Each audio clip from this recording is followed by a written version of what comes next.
A wealthy merchant traveled far across the desert to find the legendary Garden of Eternal Joy.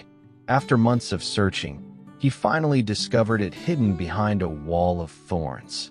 Inside, he found an old gardener tending to the most beautiful flowers he'd ever seen. Their fragrance filled the air with pure happiness. "Please," the merchant begged, "sell me these flowers so I can bring joy back to my village." The gardener shook his head. "These flowers die the moment they leave this garden.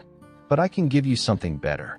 He handed the merchant a small pouch of seeds. "Plant these in your own soil." Disappointed, the merchant took the seeds home. He scattered them carelessly in his courtyard and forgot about them, convinced he'd been tricked. Weeks later, his daughter ran to him excitedly. "Father, come see. Beautiful flowers are growing."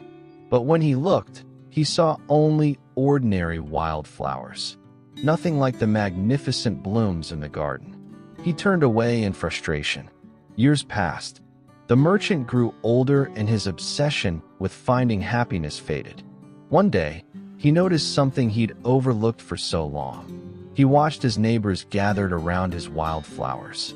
Children played among them, weaving crowns from their petals. His daughter picked them for her mother. Strangers smiled when passing by.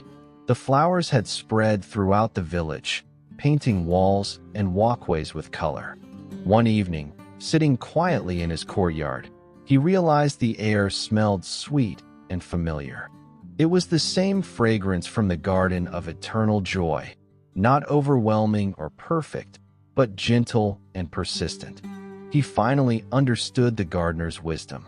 The happiness he'd sought to capture and possess had been growing all along, not in distant, exotic blooms he could hoard, but in simple seeds that multiplied when shared. The merchant returned to the garden one last time to thank the gardener, only to find it overgrown and abandoned. On the gate hung a small sign. "The garden you seek is the one you grow." The moral: happiness cannot be taken from elsewhere and kept. It must be planted where you are and tended with care.